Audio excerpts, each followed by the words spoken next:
Hello बच्चों, सभी को नमस्कार। आपका इस YouTube चैनल पर स्वागत है। आज हम इस वीडियो में 3 चैप्टर के बारे में चर्चा करेंगे। इसमें सबसे पहला चैप्टर होगा स्थानीय मान, उसके बाद सम संख्या और विषम संख्या, और सबसे लास्ट में होगा परवर्ती संख्या और पूर्ववर्ती संख्या। तो आइए सबसे पहले हम बात करते हैं स्थानीय मान की, पैलेस वैल्यू की। स्थानीय मान के बारे में बात करते हैं तो इसकी डेफिनेशन क्या होगी वो देख लीजिए। सबसे पहले कि किसी भी संख्या में जिस स्थान पर अंक लिखा हुआ है उस स्थान पर अंक का मान ही उस अंक का स्थानीय मान कहलाता है। यानी कि कोई भी संख्या है तो उस संख्या में वो अंक जिस स्थान पर लिखा हुआ है उस स्थान पर उस अंक का क्या मान है वो उसका स्थानीय मान कहलाता है। किसका? अंक का स्थानीय मान कहलाता है। जैसे ये संख्या लिखी हुई है 7539, तो इसमें हम 7, 5, 3 और 9 सबके अलग अलग स्थानीय मान याद करेंगे। कैसे करते हैं देख लेते हैं।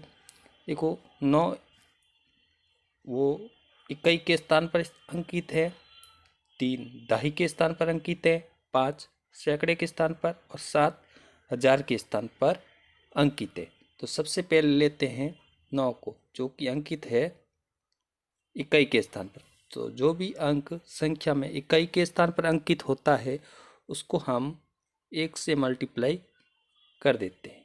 उसके बाद 3 को लेते हैं जो कि दाही के स्थान पर अंकित है। तो दाही के स्थान पर जो भी अंक स्थित होता है उसको हम 10 से मल्टीप्लाई कर देते हैं। उसके बाद लेते हैं 5 को। 5 सैकड़े के स्थान पर स्थित है, तो सैकड़े के स्थान पर जो भी अंक स्थित होता है उसको हम गुणा कर देते हैं 100 से। उसको हम 100 से गुणा कर देते हैं। उसको हम 100 से गुणा कर देते हैं। उसके बाद लेते हैं हम 7 को। 7000 के स्थान पर स्थित है, इसके लिए हम इसको गुणा करेंगे 1000 से। 1000 से गुणा कर लेते हैं। ठीक है। तो सबसे पहले हम 9 का स्थानीय मान लेते हैं। तो 9 का स्थानीय मान हो जाएगा आपके 9, क्योंकि 9 को 1 से गुणा किया तो 9। उसके बाद 3 का स्थानीय मान, 3 का स्थानीय मान हो जाएगा 30, 10 से गुणा किया। 5 का स्थानीय मान, 5 का स्थानीय मान हो जाएगा 500, 100 से गुणा किया। उसके बाद 7 का स्थानीय मान 1000 से मल्टीप्लाई किया, तो 7 का स्थानीय मान हो जाएगा आपके 7000। इस प्रकार हमने 9 का स्थानीय मान याद किया, 9 आया। 3 का स्थानीय मान 30 आया। 5 का स्थानीय मान 500 आया। 7 का स्थानीय मान 7000 आया। इस प्रकार इस संख्या में हमने चारों अंकों के स्थानीय मान याद कर ली। उसके बाद आगे बढ़ते हैं और एक संख्या दी हुई है 54,239। 54,239। तो 54,239 में भी हम जो 5 अंक दिए हुए हैं इस पाँचों के अलग अलग स्थानीय मान याद करते हैं। तो सबसे पहले हम 9 को देखते हैं। 9 इकाई के स्थान पर है, तो इसको हम 1 से मल्टीप्लाई करेंगे, तो इसका स्थानीय मान क्या आ गया? 9 आ गया। उसके बाद 3 को मल्टीप्लाई किया 10 से, तो इसका स्थानीय मान कितना आया? 3 और 10 को गुणा किया तो 30 आ गया। उसके बाद 2 सैकड़े के स्थान पर अंकित है, तो 2 को गुणा करेंगे हम 100 से, तो 2 को 100 से गुणा किया तो हमारे पास आंसर आ गए 200। उसके बाद 4 को लेते हैं। 4 अंकित हैं 1000 के स्थान पर, तो 4 को मल्टीप्लाई किससे करेंगे? 1000 से करेंगे, तो हमारे पास आंसर प्राप्त होगा 4000। तो इस प्रकार 4 का स्थानीय मान आ गया 4000। उसके बाद लेते हैं 5 को। 5 है वो आपके अंकित है 10,000 के स्थान पर, तो इसको हम गुणा करेंगे किससे? 10,000 से। किससे गुणा करेंगे? 10,000 से गुणा करेंगे। 10,000 से गुणा करेंगे तो 5 का स्थानीय मान हो जाएगा आपके कितना, 50,000। 5 का स्थानीय मान हो जाएगा, मान 50,000 प्राप्त हुआ। तो सिंपल तरीके से भी हम देख सकते हैं, जैसे 9 का स्थानीय मान तो 9 हो गया। अब 3 है दाई के स्थान पर, तो 3 लिख के पीछे एक 0 लगा दिया। ठीक है, ऐसे भी कर सकते हैं। 2 है तो 2 लिख के पीछे कितने अंक है, 2 अंक है, तो 2 0 लगा दिए। उसके बाद 4 को देख लीजिए, 4 लिखा और पीछे 3 अंक है तो 3 0 लगा दी। उसके बाद 5 देख लीजिए, 5 के बाद अंक कितने हैं, 4 है, तो 5 लिख के 4 0 लगा दी। इस प्रकार भी हम कर सकते हैं, लेकिन समझने का तरीका ये है। ठीक है बच्चों, आगे चलते हैं। आगे एक और संख्या दी हुई है, वो संख्या इसमें अंक दिए हुए 6, तो 5,89,745 ये संख्या दी हुई है। इसमें हम याद करेंगे सभी अंकों का स्थानीय मान। तो सबसे पहले 5 का स्थानीय मान, वही तरीका। अब आप सिंपल तरीके से बता दीजिए 5 का स्थानीय मान कितना आएगा। 5 का स्थानीय मान 5 आएगा। 4 दाही के स्थान पर है, 4 का स्थानीय मान 40 आएगा। 6 सैकड़े के स्थान पर है, कितना आएगा स्थानीय मान, 6 का 600 आएगा ना, 100 से इंटू करेंगे तो। उसके बाद 9 देखिए 1000 के स्थान पर स्थित है, तो 9 को किससे 1000 से गुणा करने पर इसका स्थानीय मान आएगा कितना, 9000। इसी प्रकार 8 का स्थानीय मान, 8 का स्थानीय मान देखिए, 8 को हम गुणा करेंगे किससे, ये 10,000 के स्थान पर स्थित है, तो उसको गुणा करेंगे 10,000 से, तो इसका जो स्थानीय मान प्राप्त होगा हमें, वो प्राप्त होगा 80,000। उसके बाद 5 है, वो अंकित है लाख के स्थान पर, तो 5 का स्थानीय मान, इसको लाख से गुणा करेंगे तो 5 का स्थानीय मान प्राप्त होगा हमें कितना, 5 लाख। ठीक है, 5 के बाद अंक कितने हैं, 5 है, तो 5 0 लगा दी। इस प्रकार भी देख सकते हैं। तो 5 का स्थानीय मान 5 लाख। ठीक है, इस 5 का स्थानीय मान कितना आया, 5 लाख आया। इस 5 का स्थानीय मान कितना आया, 5 आया, क्योंकि ये 5 इकाई के स्थान पर है और ये 5 है वो लाख के स्थान पर है। ठीक है, उसके बाद 4 का स्थानीय मान 40, 6 का स्थानीय मान 700, 9 का स्थानीय मान 9,000, 8 का स्थानीय मान 8,000। इस प्रकार हमने इनका स्थानीय मान प्राप्त किया। आगे बढ़ते हैं।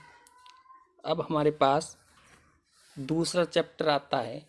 स्थानीय मान पूरा होने के बाद दूसरा चैप्टर है, वो है सम संख्या।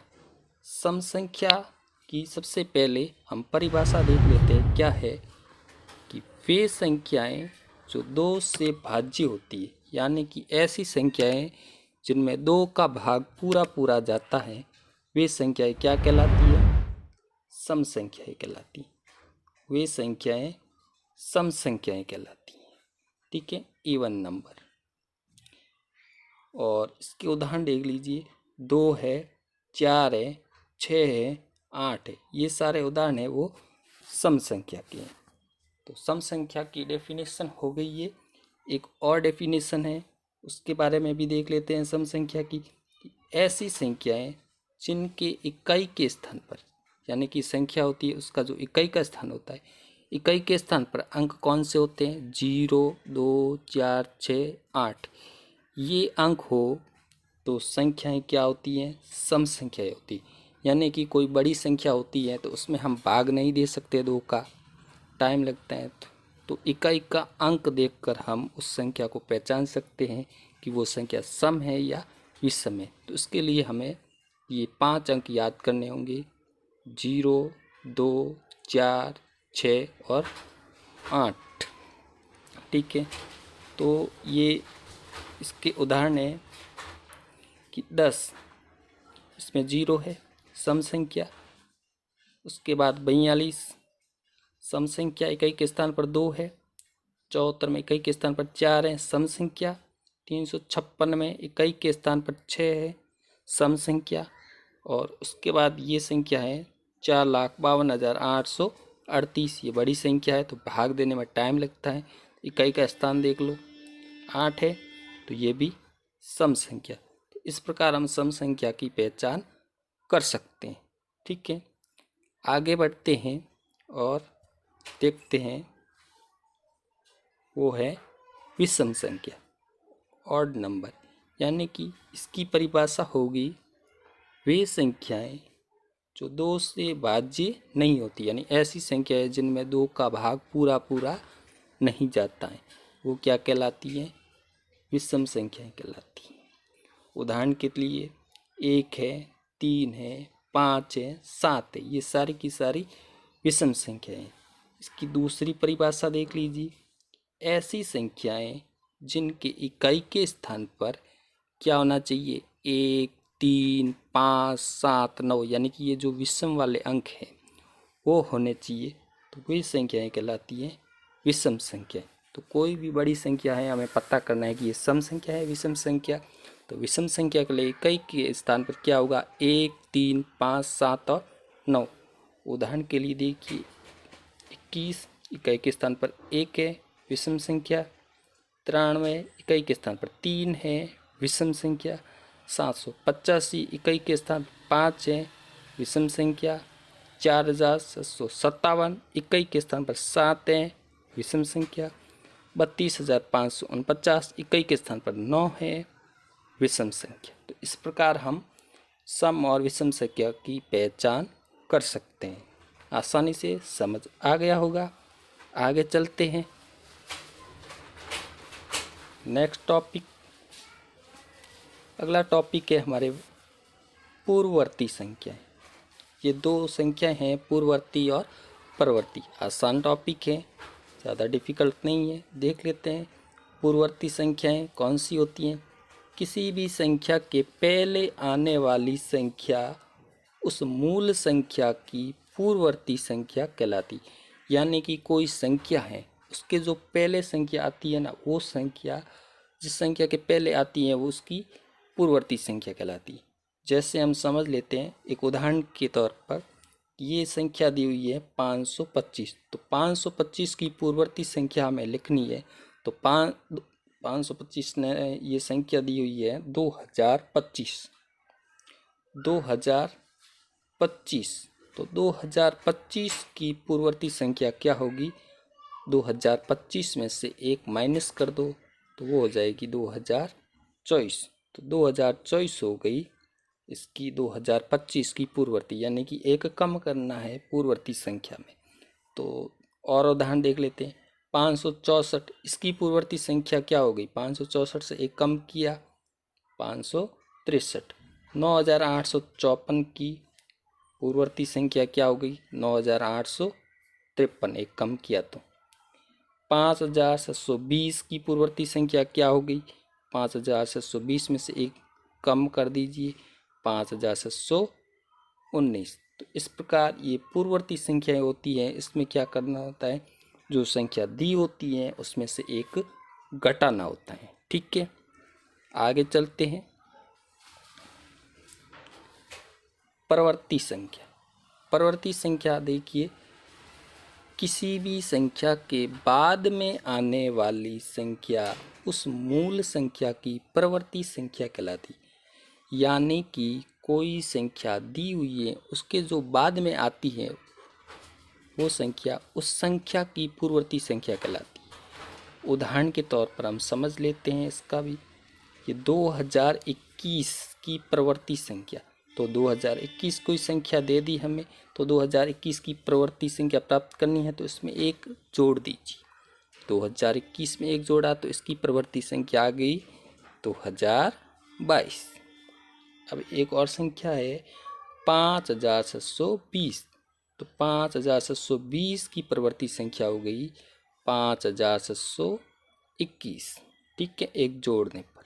उसके बाद 5354 की 5354 की परवर्ती संख्या हो जाएगी आपके एक जोड़ने पर 5355।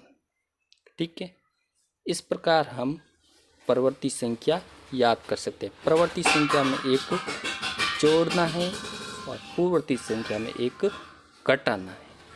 ठीक है, अब समझ में आ गया होगा ये परवर्ती संख्या और पूर्ववर्ती संख्या। आगे चलते हैं। अब यहाँ पर आपको होमवर्क दिया हुआ है जो आपको घर पे बैठ के करना है और इसका आंसर आपको कमेंट बॉक्स में देना है। ठीक है, तो पहला क्वेश्चन है आपका, निम्नलिखित संख्याओं में अंक 3, 5, 2 का स्थानीय मान लिखिए। तो ये 3 संख्याएं दी हुई है, इनमें आपको 3, 5, 2 का स्थानीय मान लिखना है प्रत्येक। दूसरा क्वेश्चन है, सम संख्याओं और विषम संख्याओं को पहचानिए। तो इसमें आपको सम संख्याएं और विषम संख्याएं पहचाननी है, यानी उनको अलग करना है। तीसरा क्वेश्चन है, निम्नलिखित संख्याओं की पूर्ववर्ती तथा परवर्ती संख्याएं लिखिए। जो ये 3 संख्याएं लिखी हुई है, इनकी आपको पूर्ववर्ती संख्या भी लिखनी है और परवर्ती संख्या भी लिखनी है। तो इस प्रकार इस वीडियो में मैंने आपको 3 चैप्टर बताए। सबसे पहला चैप्टर स्थानीय मान, दूसरा चैप्टर सम संख्या और विषम संख्या, तीसरा चैप्टर पूर्ववर्ती संख्या और परवर्ती संख्या। तो आपको समझ में आया होगा। वीडियो को ध्यान से देखिए और इन प्रश्नों के आंसर दीजिए कमेंट बॉक्स में। कोई समस्या हो वो भी कमेंट बॉक्स में लिखिए। इसी के साथ मैं आपसे विदा लेता हूँ। वीडियो पसंद आया तो लाइक कीजिए, सब्सक्राइब कीजिए चैनल को और दूसरों के साथ शेयर कीजिए। जय हिंद,